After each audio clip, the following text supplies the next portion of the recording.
Uma das justificativas que este grupo, que era a concorrência, aspas para isso, mas a concorrência de Judas, quando Judas estava lutando contra esse grupo, é que eles fundamentavam a autoridade deles. Aonde eles fundamentavam a autoridade? E eles, aqui diz que eles fundamentavam a autoridade nas suas próprias experiências. Hoje, nós ouvimos bastante, acredito, que aquela questão que Deus falou só para um. Né? Deus me falou, ou Deus só fala comigo, ou existe muito disso, e já existia aqui. Já existia aqui que a grande experiência, enquanto Judas pregava o que Jesus viveu, o que o irmão dele havia vivido, que ele nem no início ele nem acreditava, depois que ele entendeu e depois que ele converteu, ele estava lutando contra um grupo de homens que falavam da sua experiência própria. A autoridade que eles tinham era fundamentada só nas o que eles caracterizavam por estado de êxtase, né? Deus está falando comigo, sei lá, não sei o que eles usavam. Mas hoje existe também, né, dentro disso, a gente vê pelas palavras que são citadas, pelas mensagens que estão na internet, no YouTube, é algo assim que parece que as experiências vividas estão determinadas só para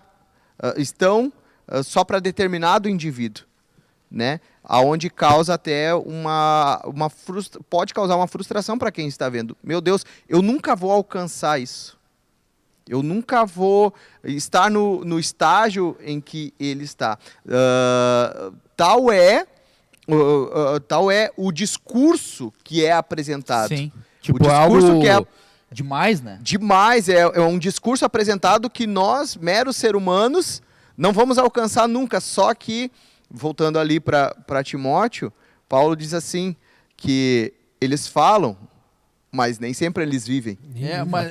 Justamente numa dessas pregações, a gente não vai citar nomes, né, mas é uma pregação desses pregadores midiáticos, ele mesmo falando que uma pessoa perguntou para ele, há quantos anos você tem? Porque você é demais. Daí ele falou assim, eu tenho 29 anos. Nossa, você tem de 29 anos e você alcança tudo. Pô, eu olhando para a minha vida, eu tenho 29 anos, eu nem sei o que Deus quer para a minha vida. Olha que pensamento, cara. Sabe, que coisa triste. Isso, sabe? Como se nós formos ver, pelo amor de Deus, para que nós somos chamados, né? Para pregar. No momento que nós, né, que nós aqui somos homens, né? No momento que nós, como homens, como pais de família, nós temos que cuidar da minha família, cara. Se eu conseguir cumprir, se eu conseguir amar minha esposa, guiar ela e guiar os meus filhos até o fim, glória a Deus, cara. É para isso que eu fui chamado, cara. Né? Mas deixa eu dizer uma coisa sobre esse chamado. Nós somos chamados para ir e anunciar o evangelho a toda criatura, mas nós também somos chamados para defender a palavra de Deus, para defender a Bíblia. Deixa eu perguntar uma coisa para você, até para quem está nos ouvindo, se vale a pena comprar essa briga. Vale a pena lutar por essa verdade, mesmo sabendo que é uma voz que talvez não ecoe tanto? Vale a pena nós lutarmos? Jeff, eu vou dizer só uma coisa para ti, cara. Estar de bem com Deus vale a pena. Sabe, então, quando a palavra... Esses dias eu postei uma coisa no Face, cara, porque eu embora eu fale que o Face é um testemunho contra nós, há um tempo eu uso o Face, né? Eu postei midiático. Midiático. Eu postei no Face esses dias o seguinte: ide por todo mundo e pregai o evangelho a toda criatura. Daí depois tem lá, batizando, ensinando, mas vamos ficar aqui no ide por todo mundo e pregai o evangelho a toda criatura. Muitas pessoas não vão nem sair do bairro onde mora porque não tem condições para isso, tá? Muitas pessoas não vão conseguir se deslocar nem para o bairro do lado, velho. Ele sai de casa e vai para o trabalho. Às vezes trabalha na mesma rua que mora, porque tem que ir de a pé para o trabalho e voltar. Isso não vai demérito em ninguém, tá? Agora, a questão é a seguinte, eu preciso ir e falar de Jesus para o meu mundo. Teu mundo. Para o meu mundo. Para o meu vizinho da direita, para o meu vizinho da esquerda, para os vizinhos da frente. E se eu conseguir, Tiago... Aqueles que estão à minha volta. Aqueles à minha volta.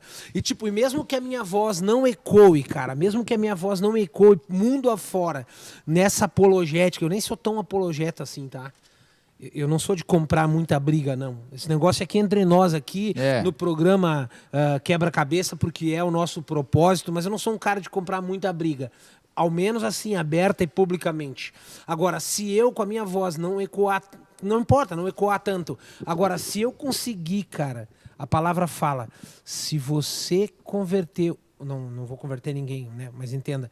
Se tu converter o teu irmão do mau caminho que ele tá, tu já cobriu para mim uma multidão de pecados, velho. Então, a partir do momento em que... E se a minha voz que ecoa aqui, baixinho, aonde ela ecoa só no meu bairro, com as pessoas onde eu tô, ou com os amigos que eu tenho, a minha roda de amigos, se eu conseguir fazer com que uma dessas pessoas entendam que eu sou...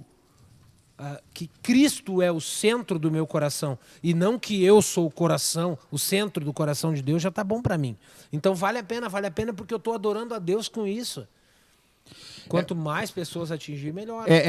Na verdade, essa questão de você você ser ensinado e colocar na sua mente que você é o centro do coração de Deus e que Deus tem que te auxiliar em todas as questões e Ele quer te pegar no colo o tempo inteiro, vai te tornando tudo nós temos que ver o processo, né? Normalmente eu gosto de falar, né? O processo que você vai fazer na tua vida vai te tornar um cristão fraco, vai te tornar alguém que não vai ser firme, ser perseverante quando surgir as dificuldades da sua vida. Não vai ser nem convicto, né? Não vai ser convicto. Quando você tiver aquele, né, que a gente fala, os momentos de desertos na sua fé, as dificuldades, né, na sua caminhada, quando pessoas se levantarem contra ti, tu parece ser o único que está defendendo aquela posição. Então isso vai fazendo que você vai ficando literalmente alguém fraco, né? Vai ser como o apóstolo Paulo falou, eu vim aqui, vocês deviam estar ensinando outros e vocês têm que estar ouvindo do leite espiritual de novo. Por quê? Porque ego acariciado. Você é o centro do universo. Eu acho que até por isso, Tiago, que alguns outros utilizam a ideia de que a palavra não é e sim contém a palavra de Deus. Que a Bíblia não é e sim contém a palavra de Deus. Porque o que acontece? O que esse ramo fala? Esse ramo fala, não, o Velho Testamento, cara, aqui, ó. Outra coisa que eu falei esses dias numa pregação. Deus errou em escrever esse negócio aqui. Isso aqui passou, bobagem, não precisa. Como se a lei não serve para mais nada. A lei continua mostrando para mim o meu caráter. A lei continua mostrando para mim o caráter de Deus. E a lei continua apontando para o fim, que é Cristo. Aonde é que eu preciso, onde é que eu devo, onde é que eu necessito chegar. Agora, não, isso aqui não é a palavra de Deus, é óbvio, porque daí quando ele diz que não é e só contém, eu posso rebater quando alguém diz assim, mas e Jó? Mas e por que Davi enfrentou tudo que enfrentou? Mas por que Salomão enfrentou tudo que enfrentou? Então quer dizer que para eles Deus não era hipergracioso? Para Davi, só Davizinho, coitadinho, não é ninguém na vida, ele só foi o rei. Só dele que descendeu a raiz de Jessé, só dele que descendeu Jesus Cristo. Não, para ele Deus não tinha hipergraça. Ele tinha que sofrer tudo que ele sofreu. Os filhos se colocando contra ele, o filho abusando da filha, um filho matando o filho, o cara tentando tomar o reino dele, o cara tomando o reino dele, escondido numa caverna porque o outro estava tentando matar ele, com um soldado de ladrão, cara. Um soldado, não, desculpa, um exército de ladrão. Tinha um exército de ladrão, mercenário. Só mercenário. Só coisa boa. Não, para esse aí não tinha hipergraça. Só para mim aqui, eu sou o centro. Isso aí. Desculpem, eu tô irado. Não, mas é que o apóstolo E eu só deixo falar. Davi é um dos maiores exemplos do cara que viveu pela graça, né, cara? E sofreu que nem um cachorro, cara. Tomou bangonada. Sofreu. Claro que foi um homem de erros, com certeza foi um homem de erros, Mas aí é que tá, Thiago, a hipergraça fala que Deus perdoa os meus erros e perdoa, mas e as consequências? Os caras não querem ter consequência. Aí é que tá. A graça fala de perdão e consequência. A hipergraça elimina a consequência. Exato. Um homem de erros e que sofreu as consequências desses erros, né? De que ele cometeu, né? Então, basicamente o que a gente pode resumir aqui não é... Ninguém acho que tá aqui para sentar o pau, né? Sentar o cacete no... E a ideia não é julgar. A ideia é assim, gente, que a gente venha conhecer por nós mesmos a palavra de Deus e que a gente tem que estar atento com tudo que é falado, porque este século as pessoas elas estão procurando revelações novas, coisas que vão acariciar o ego delas e que infelizmente vão sim, eu categoricamente afirmo, vão contra a palavra de Deus e contra tudo o que a palavra de Deus fala. Mesmo apenas um versículo isolado que esse camarada pode dizer, sim, pode ir contra a palavra de Deus, porque ele vai criar todo um contexto que vai se adequar, porque ele quer falar, é óbvio. É o meu discurso. Ele vai usar a favor dele, mas vai ter algo que vai estar totalmente deslocado de que quando aquilo foi empregado e deslocado para os dias de hoje, para as situações que nós vivemos hoje. Se der 30 minutos para mim aqui, eu provo que Deus era colorado, cara. E eu tenho certeza que o Thiago prova que Deus era gremista. Exatamente. É só dar 30 minutos pra gente que a gente acha versículo e tema para falar sobre isso aqui. Que nem eu vi lá o pastor Eibe que brinca, né? Que ele fala que Jesus era cearense. Ele andava, né, num jumentinho, que ele disse que entrará e ceará com ele. Jesus era cearense. Não teve o cara lá que pega a mulher e adultera? Pega a mulher e adultera, o Zés, né, que a gente falou assim, pega a mulher e adultera. Então, né, queria pedir licença e pegar sua mulher. Meu Jesus Cristo. Mas na verdade, o propósito... Tá, mas deixa eu falar uma coisa em relação... Não estamos aqui julgando, a gente não está julgando mesmo. Só que as pessoas, elas fazem uma distinção errônea a respeito da palavra julgar, tá? Isso. As pessoas fazem uma distinção errada da palavra julgar. Porque tu tem algum amigo que rouba carros? E que tu anda com ele de carro? Não. Não tem. Tá. Não que eu saiba.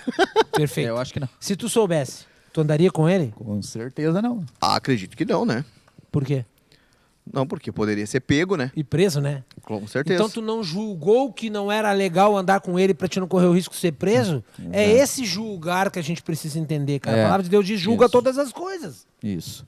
Então não tô julgando. O examinar ali, examina. Eu não estou dizendo assim, a gente não tá aqui, a palavra fala, cara, a gente tem uma cadeira lá, o Thiago esses dias nós estávamos conversando a respeito disso, que está em angelologia, que fala de demolologia, tá? Quando eu estudo dos demônios na teologia. E aí a gente vai entender o que é principados, o que é potestades, o que é dominadores desse século. Cara, daí a gente consegue entender dentro disso daqui o que é o tu julgar. O que é o tu dizer assim, ó, andarão dois juntos se não concordarem? Porque, cara, não dá para andar com pessoas que a gente não concorda. Destes, afasta-te. Por quê? Porque eu entendo que eu não posso andar de carona com um cara que eu saiba que rouba carro. A não ser que eu assuma o risco de ser preso e depois vou vir chorar dizendo eu estava só de carona. Ninguém vai acreditar em ti, cara. E o propósito, e realmente, essa questão do... Por isso do cuidado, a gente sempre procura tomar um cuidado de não parecer que estamos julgando essas pessoas, mas nós entendemos que nós entendemos outra coisa. A nossa luta não é contra a carne e o sangue, ela é contra os principados, as potestades, as hostes desse momento. Até porque a questão é nós, primeiro, nós nos estarmos preparados e preparar todos aqueles que estão à nossa volta e que aceitam também aquilo que é falado. Embora nós sempre traçamos planos, sempre traçamos palavras, falamos daquilo que nós entendemos que está à luz da palavra. E é que nem aqui, eu sempre gosto de, né, quando a gente está falando, né, não falo por mim mesmo, falo pelo que diz a Bíblia, né? 2 Timóteo 2, do 24 diz assim: ao servo do Senhor não convém brigar, mas sim ser amável para com todos, apto para ensinar, paciente, deve corrigir com mansidão os que se lhe opõem, na esperança de que Deus lhe conceda o arrependimento, levando-os ao conhecimento da verdade, para que assim voltem à sobriedade e escapem da armadilha do diabo, né? E aqui fala, deixa eu ver aqui. Em minha defesa, eu quero dizer que eu normalmente sou mais calmo, né? Ó, ali mandou ensinar com calma. Timóteo 3,12. Olha só que diz. Acabou Timóteo de aprender algo. Deus falou comigo já, Thiago, desculpa. De fato, todos os que desejam viver piedosamente em Cristo Jesus serão perseguidos, gente. Então, não tem. Aí eu posso pegar esse versículo e dizer, um desses midiáticos estão me perseguindo. Estão me perseguindo, exato. Mas esse é o ponto, né, final, e eu acho que já vou dizendo que eu vou terminar aí, né, para mim, pelo menos, pode falar depois na mensagem. Minha mensagem final, tá? Cuidado com o que você ouve, né? Cuidado, procure conhecer. Nem tudo que é falado na internet, internet é um território livre, infelizmente, né? Mas procure conhecer a palavra de Deus a fundo, né? E lembrando sempre a questão de julgar e exortação, nós estamos julgando não a pessoa, mas os atos errados que aquela pessoa está cometendo, para que aquela pessoa ela possa voltar ao caminho. Não porque eu sou maior do que os outros, até porque o que a Bíblia fala? Aquele que quer ser o maior, né? Jesus falou, aquele que quer ser o menor, seja o menor, cara. Né?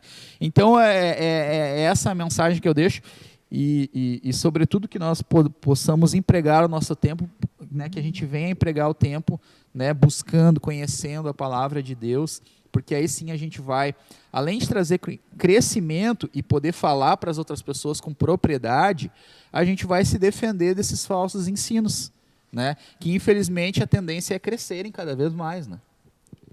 Isso a Bíblia fala sobre isso. Né? Pastor Cristóvão?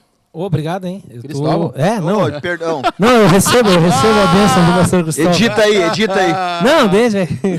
Pastor Goulart. Pai, eu não tinha dado uma rateada. Mas é um propício momento para orarmos. Pai, abençoa o pastor Cristóvão. Amém. Eu quero ler aqui Mateus 12, 24. Jesus respondendo disse-lhe, porventura não erreis vós em razão de não saberdes as Escrituras e nem o poder de Deus? A gente erra por não conhecer as Escrituras. E eu vou repetir uma coisa que eu já falei N vezes. Eu não me lembro se eu falei aqui no programa, mas muitos de vocês, meus amigos, já ouviram falar isso. Não vivam uma vida de resumo. Não vivam com o que os outros pensem. Vivam com uma resenha. Entenda o que eu penso, o que o Tiago pensa, o que o Jeff pensa, o que... Não dá para falar o nome, né? O que eles pensam. E vai estudar aqui na Palavra de Deus e monta o teu pensamento e vê o que é correto e o que não é correto, amado. Erreis por não conhecer as Escrituras. Isso mesmo. Pedindo a orientação do Espírito Santo e... Por isso, justo, orientação tu de não quem? estava no último comentário? Não, mas eu digo... Não, tu falou... já fazendo um parênteses também. Pedindo orientação de pessoas mais maduras que conhecem também. Não é nenhuma vergonha. Claro. Ao contrário, isso tem que ser resgatado. Né? A mentoria bíblica. Mentoria bíblica. Não é vergonha nenhuma de tu chegar e, cara, tu me ensina. Será que tem algum ponto aqui que eu não entendo? Será que tu poderia me ensinar isso aqui? Não é vergonha. E eu não sei se tem mais algum comentário. Teria, né? Mas... Teria mais 2 horas. 3 horas. Mas, para finalizar, então, a questão de tudo isso, por que a gente procura trazer, e dessa vez a gente trouxe um assunto um pouco mais polêmico. A questão é a preparação. Porque o povo perece por falta de conhecimento. E muita gente, nessa pandemia, algo que aconteceu, algo que foi um pouquinho mais forte, um pouco mais forte, não estou diminuindo o problema da pandemia, mas algo, sabe, que saiu da normalidade, destruiu muitos na fé. Muitos se apavoraram e ficaram desesperados e pereceram por falta de conhecimento ou por ou por ir atrás de alguém que não estava dentro da palavra de Deus, porque até então tinha vivido um evangelho só terapêutico, um evangelho que qualquer psicólogo poderia te dar palavras muito melhores, mas Um evangelho coach. Pode ser. E quem está falando isso é um coach. Os caras estão vivendo o evangelho coach. E isso é diabólico. E essa questão de preparar a igreja, porque nós temos que entender que nós estamos em um grande desafio, uma grande luta, uma grande guerra. E toda guerra, estudem as guerras, você vai ver que não tinha comodismo algum. Nem para soldados, nem para os exércitos e nem para a população. E nem mesmo para os vencedores. Nem para os vencedores. Quando teve comodismo, agora me veio à memória isso, porque existiu um momento de uma guerra, em que o grande general do exército, o rei Davi, estava em casa borboleteando e ele pecou. Verdade. É isso aí. Mas, finalizando, a preparação, nós conversamos bastante, trocamos ideias e falamos muitos versículos já desde a quarta-feira, eu acho, passada. Então nós já estávamos nos preparando, porque a gente sabia e nós sabemos que nós podemos sair agora do programa e ter um desafio, uma dificuldade ali, mas nós vamos permanecer na fé, revendo o que nós ouvimos, examinando o que nos é apresentado. Não que nós estaremos agora os donos da verdade. Não, ninguém aqui é dono da verdade, pelo contrário. Tudo que está sendo falado aqui, examine. Examina. Então, assim, muito obrigado por sua atenção. Muito obrigado por estar conosco nesses 2 episódios, né, Ramon? 2 episódios, né? 2 programas. E eu creio que nós fomos muito abençoados, né? Muita coisa foi trazida a nós, conhecimento. Compartilhe, né? No TDA Quebra-Cabeça no Instagram, na página TDA Sapiranga no Face, no YouTube, no nosso canal TDA Sapiranga. Esteja lá, compartilhe. Enfim, passe para outros também, porque isso é Bíblia, isso é conhecimento, não é o que o pastor Goulart, o Thiago, o Jeff estão falando, né? Mas nós estamos procurando e entendemos que tudo que foi falado está à luz da palavra. Tá bem? Um grande abraço para você, que Deus abençoe sua vida e até o próximo programa, em nome de Jesus. Fica com Deus.